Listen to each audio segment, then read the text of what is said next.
नमस्कार मित्रों, मैं आचार्य भवानी शंकर शर्मा आप सभी का स्वागत करता हूं।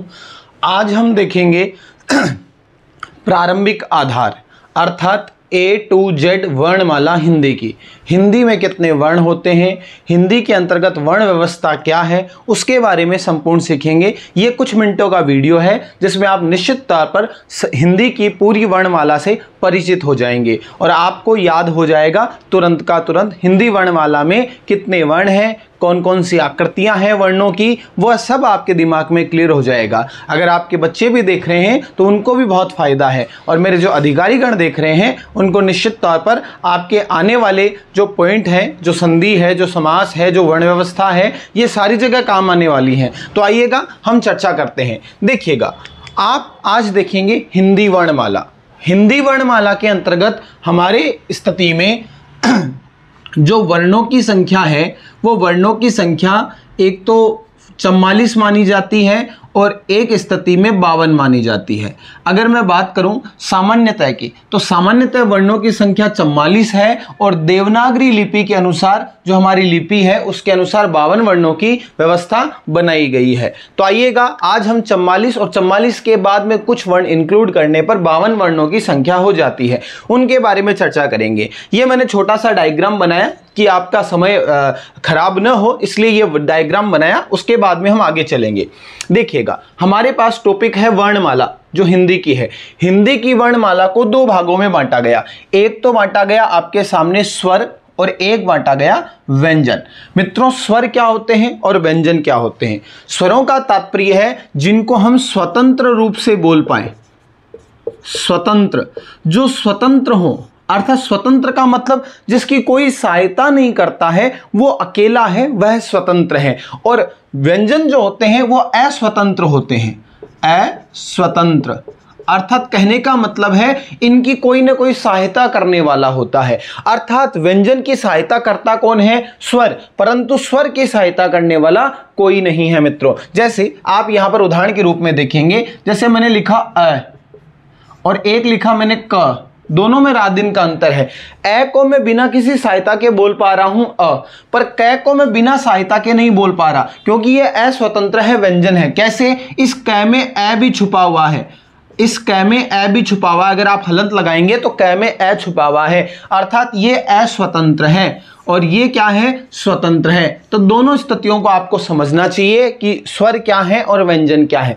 अब हम आगे बढ़ते हैं। तो हमने वर्णमाला को दो भागों में विभाजित किया, एक स्वर और एक व्यंजन, एक स्वतंत्र और एक अस्वतंत्र। अब देखिएगा, स्वरों की कंडीशन को आगे बढ़ाया गया जिसमें एक स्थिति आई ह्रस्व की, एक आई दीर्घ की और एक आई प्लुत की। जो ह्रस्व है वह कौन से वर्ण होते हैं, जो दीर्घ है वह कौन से होते हैं, जो प्लुत है वो कौन से होते हैं। अब देखिएगा, ये व्यवस्था बनाई पाणिनि जी ने।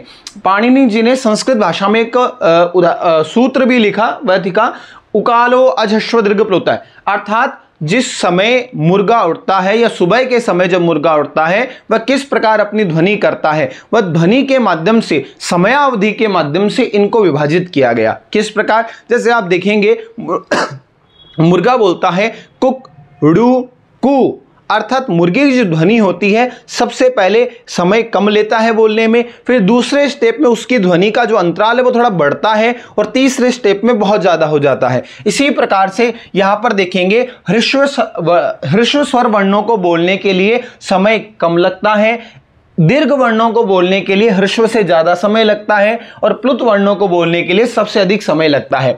तो देखिएगा, चूंकि हिंदी भाषा में प्लुत वर्णों को स्वीकार नहीं किया गया है तो हमारे सामने दो ही कंडीशन रह जाती है, ह्रस्व की और दीर्घ की। अब देखते हैं ह्रस्व वर्ण कौन कौन से होते हैं। देखिएगा, पहला है ए, दूसरा है ई, तीसरा है ऊ और चौथा है री। देखिएगा, री में भी अंतर होता है। एक तो री लिखा मैंने एक गांठ वाला और एक री लिखा मैंने दो गांठ वाला। देखिएगा, ये एक गांठ वाला ही री अपने हिंदी में मानक है, दो गांठ वाला हिंदी में मानक नहीं है, क्योंकि दो गांठ वाला केवल संस्कृत भाषा में मानक है। तो हमारे सामने एक ही री की स्थिति बनती है। अगर कोई भी री से उदाहरण बनाओगे वह री ऐसा ही रहेगा, इसका साइन जो होता है वो ऐसा होता है नीचे किसी बिंदु के, जैसे आप मातृ लिखते हो मातृ, तो यहां पर ये जो री का साइन लगाया एक स्वर वर्ण है जो इसमें इंडिकेट कर रहा है कि मैं हूं, लगा हुआ हूं तय के अंतर्गत। तो ये इंडिकेट करता है री को। ये नहीं है, ये वर्ण नहीं है, ये अपनी हिंदी भाषा में मानक ही नहीं है। ठीक है, ये बात ध्यान रखिएगा।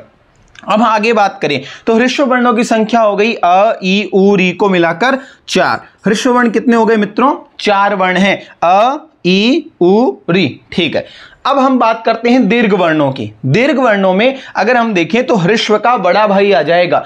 ए का बड़ा भाई कौन होता है? आ। ई का बड़ा भाई कौन होता है? बड़ी। उ का बड़ा भाई बड़ा उ। री का बड़ा भाई नहीं होता है क्योंकि संस्कृत में मानक है, हिंदी में मानक नहीं है। अब देखिएगा मित्रों, आ, ई, उ, क्या आपके दिमाग में एक प्रश्न चला कि सर आ, ई, उ किसी न किसी से मिलकर बने हैं? तो आपका दिमाग कहेगा सर हाँ, ए प्लस ए बराबर आ, ई प्लस ई बराबर बड़ी, उ प्लस उ बराबर बड़ा उ। हम कह सकते हैं मित्रों कि जो दीर्घ वर्ण होते हैं वो किसी न किसी से मिलकर बनते हैं। तो यहां पर हमारे सामने ये बन गई स्थिति। तो कुछ वर्ण और बच गए, जैसे ए है, आई है, ओ है, औ है, ये भी मिलकर बने हैं क्या सर? निश्चित तौर पर ये भी मिलकर बने हैं, इसीलिए ये संधि युक्त कहलाते हैं। तो देखिएगा मित्रों, यहां पर आप देखेंगे, आप अ और ई को जोड़ें, ए और ई को जोड़ेंगे तो ए निर्मित होगा। अगर आप देखें ए और ए को जोड़ें तो यहां पर निर्मित स्थिति आई होगी। अगर आप देखेंगे अ और उ को जोड़ें तो कंडीशन होगी ओ की। और अगर आप देखेंगे ए और ओ को जोड़ें तो कंडीशन होगी औ की। तो ये कंडीशन है कि मिलकर बनने वाला क्या कहलाता है मित्रों? दीर्घ वर्ण कहलाता है। तो ये दीर्घ वर्णों की कंडीशन कितनी हो गई? 1 2 3 4 5 6 7। तो टोटल कितनी हो गई मित्रों? 7 वर्ण हो गए। तो 4 तो ह्रस्व थे, 7 दीर्घ हो गए, प्लुत को माना नहीं गया है। तो 4 और 7 कितने होते हैं? 11। 4 और 7 कितने होते हैं? 11। तो हमारे दिमाग में एक स्थिति आई कि हिंदी भाषा में जो स्वरों की संख्या है वो कितनी है? 11 वर्ण है। अब यहां पर कुछ और स्थितियां भी देखें। अगर मैं बात करूं यहां पर अ, ई, उ, री, इनको मूल स्वरों के नाम से भी जाना जाता है। ये मूल स्वर भी कहलाते हैं मित्रों। कौन से स्वर कहलाते हैं? मूल स्वर भी कहलाते हैं। और अगर मैं इन वर्णों की, दीर्घ वर्णों की बात करूं तो इनको संधि स्वर भी कहते हैं। क्या कहते हैं? संधि स्वर भी कहते हैं। ये बात आपको ध्यान रखनी चाहिए। ये दोनों स्थितियां आपके दिमाग में होनी चाहिए। संधि कह दो, यौगिक कह दो, मिश्रित कह दो। ये मिश्रित है, यौगिक है, संधि युक्त है। तो यहां पर आप कह सकते हो ये दीर्घ वर्ण है, मिलकर बनते हैं। जो मिलता है वह संधि है, यौगिक है। तो आप यहां पर कोई भी नाम दे सकते हैं। तो ह्रस्व स्वरों की कंडीशन, दीर्घ स्वरों की कंडीशन कंप्लीट होती है। 11 स्वर वर्ण है यहां पर। तो हिंदी भाषा में वर्णमाला में हमने अभी तक 11 वर्ण देखे हैं। अभी तो हमें 44 और 52 तक जाना है। तो आइएगा आगे चलते हैं। हिंदी भाषा में स्वर के बाद में व्यंजन की स्थिति आती है। व्यंजन अर्थात अस्वतंत्र, अर्थात यहां पर हम देखेंगे इनको कितने भागों में बांटा गया। व्यंजन को 2 भागों में बांटा गया। ठीक है, एक तो है वर्गीय वर्ण और एक है अवर्गीय वर्ण। वर्गीय वर्ण जिसका वर्ग संभव हो, जिसमें और भी वर्ण इंक्लूड होते हो। अवर्गीय जो अकेला है, जहां पर कोई इंक्लूड नहीं होता हो। ठीक है, वर्गीय वर्णों की कंडीशन देखें तो आपको 5 भागों में स्थितियां देखने को मिलती हैं। ये वर्गीय हैं, का वर्ग, चा वर्ग, टा वर्ग, ता वर्ग, पा वर्ग। आप बचपन में बहुत ज्यादा पढ़े रहा और आपने जिंदगी में पहली, दूसरी, तीसरी, चौथी, 5वीं तक अपनी मम्मी आपन पढ़ाया करती का वर्ग के वह, चा वर्ग के वह, टा वर्ग, ता वर्ग, पा वर्ग के वह। तो आप अच्छी तरीका से पढ़े रहा। तो आप इकमाएं देखांगा कि इकमाएं वर्ण कौन कौन सा आमी। तो देखो मित्रों, क वर्ग में का, ख, ग, घ, ङ। देखो कई मित्र इसको अड़ बोल देते हैं, कई टीचर भी अड़ बोल देते हैं। तो नहीं मित्रों, ये अड़ वर्ण नहीं होता। अड़ कोई वर्ण ही नहीं होता। के अड़ तेरे, कोई अड़ वर्ण ही नहीं होता। इसका प्रोनाउंसिएशन एक उदाहरण लिखता हूं मैं। जैसे मैंने एक उदाहरण लिखा मित्रों, ये अब इसको कई वार्डमय बोल देते हैं। जो वार्डमय गलत उच्चारण है, ये होता है वांगमय। क्योंकि जितने भी पंचम वर्ण दिख रहे हैं आपको, देखो ये सारे पंचम वर्ण हैं। ये पंचम वर्ण है सारे के सारे। पंचम वर्णों का उच्चारण नासिका से होता है। कहां से होता है? नासिका से। अगर आप अब कभी भी आप बोलोगे या बच्चों को पढ़ाओगे या आप कभी भी उच्चारण करोगे तो आपका शुद्ध उच्चारण ही आपकी निश्चितता दिखाता है। तो देखिएगा, इसको बोलते हैं ग। कहां से बोलते हैं? नाक से, ग। तो इसका उच्चारण क्या होगा? वांगमय। क्या होगा मित्रों? वांगमय। तो देखिएगा, ये 5 वर्ण ये आ गए। च वर्ग में देखो च, छ, ज, झ, य। टा वर्ग में देखो टा, ठ, ड, ढ, ण। देखिएगा मित्रों, आपके दिमाग में कंफ्यूजन चलेगा कि सर ड और ढ यहां पर नीचे बिंदु नहीं लगता क्या, नुक्ता नहीं लगती क्या? नहीं मित्रों, हिंदी वर्ण वाले में नुक्ता नहीं लगती, परंतु इन वर्णों को हमने ग्रहण किया है फारसी भाषा से, तब जाकर 52 वर्ण बन जाते हैं। इनको हम आखिरी में पढ़ेंगे कि ये 52 वर्ण बनाने के लिए सहायक होंगे, पर यहां पर मेन जो हिंदी की वर्णमाला है उसमें ड और ढक में बिंदु नहीं लगती, ये अलग हैं और ये अलग हैं, ध्यान रखिएगा।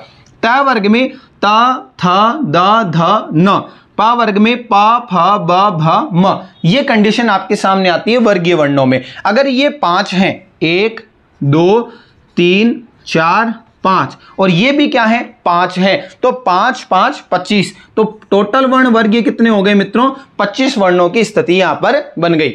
अगर हम बात करें अवर्गीय वर्णों की, तो अंतस देखिएगा, अंतस कितने हैं? 4, और ऊष्मे कितने हैं? 4। अंतस में देखें य, व, र, ल आते हैं, और ऊष्मे में देखें श, श, श, ह आते हैं। ये क्रम रहता है हिंदी भाषा के अनुसार। तो अगर हम देखें 25 4 29 4 33, तो अगर हम बात करें मित्रों, तो यहां पर जो कंडीशन आती है वर्णों की, व्यंजन वर्णों की, वो कितनी आती है?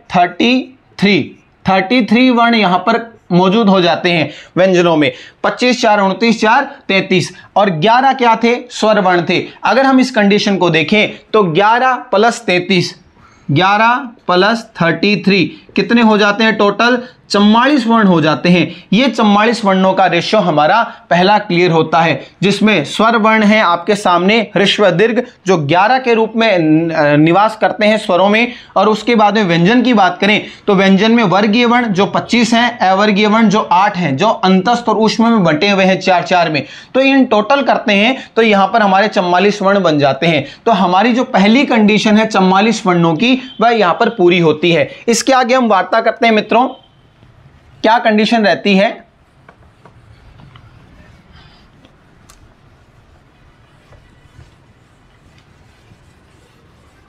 ये पूरा बोर्ड साफ होता हुआ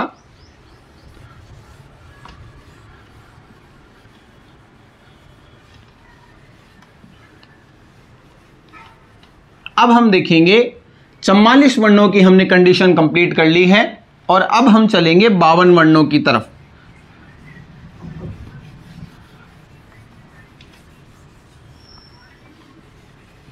आइएगा, अब हम चलते हैं। देखिएगा मित्रों, अभी आपने देखा जो कंडीशन देखी वो एक देखी 11 वर्णों की जो स्वर थे, एक कंडीशन देखी 33 वर्णों की जो व्यंजन थे, और टोटल जो काउंटिंग हुई अपनी वो 44 थी। यहां तक हम पहुंच चुके हैं, ठीक है। अब हम आगे बढ़ते हैं। आगे स्थिति आती है मित्रों संयुक्ताक्षर।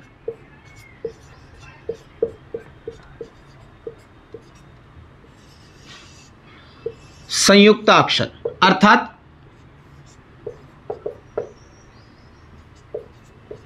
संयुक्त प्लस अक्षर। यहां पर हमने जोड़ा तो दीर्घ संधि होकर संयुक्ताक्षर बन गया। संयुक्ताक्षर कितने हैं? संयुक्ताक्षर देखें तो मित्रों यहां पर हमारे सामने कंडीशन संयुक्ताक्षर की बनती है 4। कौन कौन से हैं? क्ष, त्र, ज्ञ, स्र। ये 4 कंडीशन है जो मानक है देवनागरी लिपि के अनुसार। पहली है क्ष, दूसरी है त्र, तीसरी है ज्ञ और चौथी है स्र। अगर आप देखेंगे संयुक्त क्यों कहा गया तो देखिए मित्रों, ये बनता है क, श और आ के योग से क्ष। देखिएगा यहां पर क और श दोनों आते हैं, और यहां पर मैंने ए जोड़ा तो क्षय बन गया। अगर मैं यहां आ जोड़ता तो क्षा बन जाता, ई जोड़ता तो क्षी बन जाता, उ जोड़ता तो क्षु बन जाता, ठीक है। त्र बनता है आधा त, आधा र और कोई ना कोई स्वर जोड़ दें तो ये बन गया त्र। देखिएगा आ जोड़ता तो त्रा, ई जोड़ता तो त्रि, उ जोड़ता तो त्रु बन जाता। ये ज्ञ कैसे बना? ज्ञ के लिए एक रोचक कहानी है, जय प्लस य। देखिएगा आधा जय और आधा य और कोई ना कोई स्वर जोड़ दें तो यहां पर बनता है आपके सामने। पर इसके उच्चारण में आपको थोड़ी कंफ्यूजन मिल रही होगी। जय य ए, जय बनना चाहिए। क्या बनना चाहिए मित्रों? जय। पर आप अपन क्या बोलते हैं? ज्ञ। देखिएगा ये केवल एक उच्चारणात्मक और जो रूढ़िवादिता है, पुराने जमाने से चली आ रही एक ध्वनि विशेष है, जिसको हम हिंदी वाले या राजस्थान वाले ज्ञ बोलते हैं, ज्ञ का उच्चारण करते हैं। पर इसका सही उच्चारण अगर आप देखें तो जय होता है। क्या होता है? जय। अगर मैं आ जोड़ू तो ज्या, ई जोड़ू तो जी, अर्थात इस प्रकार से उच्चारण होता है। जैसे आप कहीं स्थिति में लिख रहे हैं ज्ञान, ठीक है, तो आप इसको ज्ञान न बोलकर जान बोले, है ना, पर जान वहीं बोले जहां राजस्थान वासी समझदार हो और पढ़े लिखे हो, अन्यथा आपके गाल लाल हो सकते हैं जान बोलने से। तो ये ज्ञान ही बोले जहां पर आपकी आवश्यकता के अनुसार, पर इसका सही उच्चारण जय ही होता है। आगे देखिएगा श्र को देखिए मित्रों, तो आधा श आधा र और यहां पर कोई ना कोई स्वर जोड़ दिया तो ये बन गया श्र, ठीक है। आ जोड़ते तो स्रा, ई जोड़ते तो श्री बन जाता। तो ये 4 कंडीशन है और 4 कंडीशन हम 44 में और जोड़ दें तो यहां पर बन जाता है 48 वर्णों तक हम पहुंच चुके हैं। आगे कंडीशन में बढ़े तो यहां आगे कंडीशन आती है अयोगवाही की।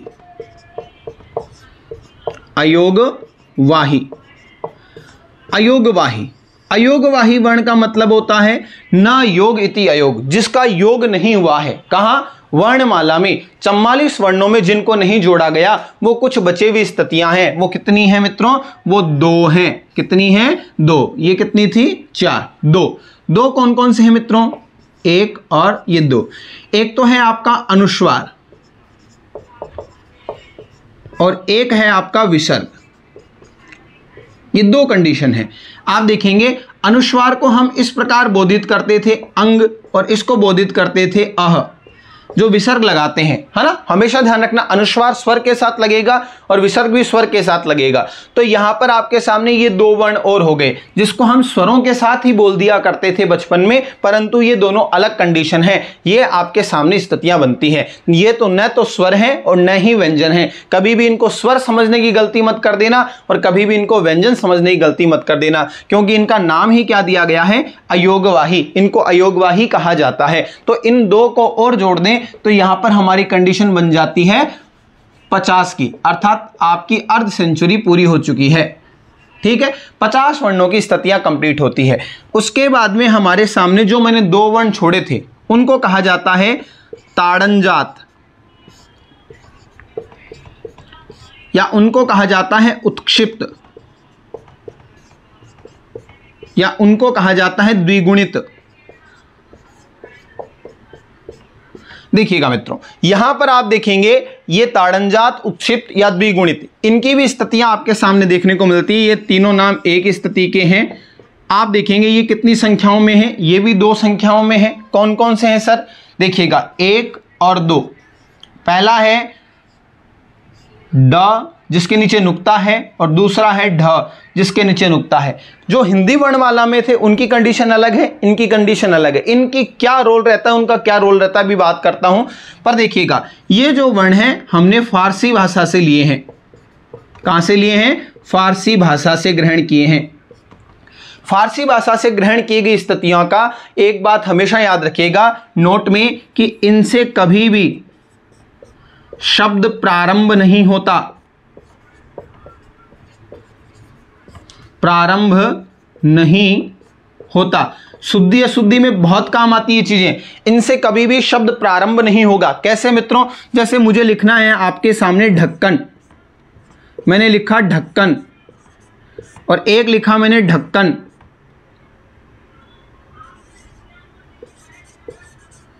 दोनों में रात दिन का अंतर है। यहां पर मैंने नुक्ता लगाई है, आप देख पा रहे हैं, यहां पर मैंने नुक्ता नहीं लगाई है। तो यह कह रहा है कि ड और ढ के नीचे जब नुक्ता है तो शब्द प्रारंभ नहीं होता। अर्थात यहां पर यह क्या है?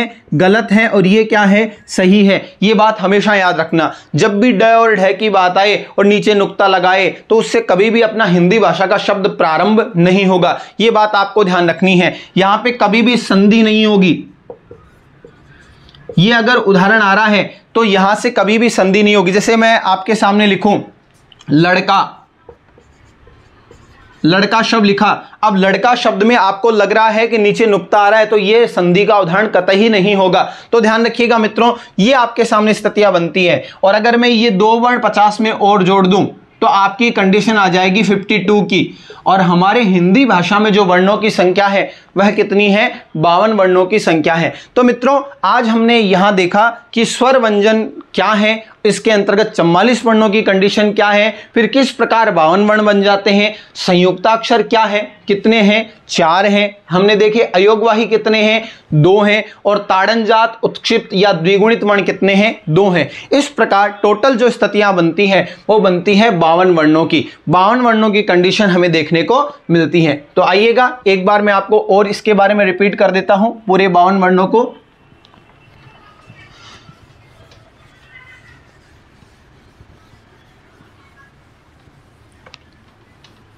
अपने नोट्स जरूर बनाइएगा मित्रों, एक कॉपी डाल लीजिएगा। अगर आप अधिकारी बनने जा रहे हैं, अगर आप एसआई बनने जा रहे हैं, तो निश्चित तौर पर आप एक कॉपी डाल लीजिएगा, नोटबुक डाल लीजिएगा, जिससे आप निश्चित तौर पर अच्छा कार्य कर पाएं। देखिएगा मित्रों, हमने सबसे पहले देखा स्वर, हमने देखा व्यंजन, हमने देखा संयुक्ताक्षर, हमने देखा अयोगवाही,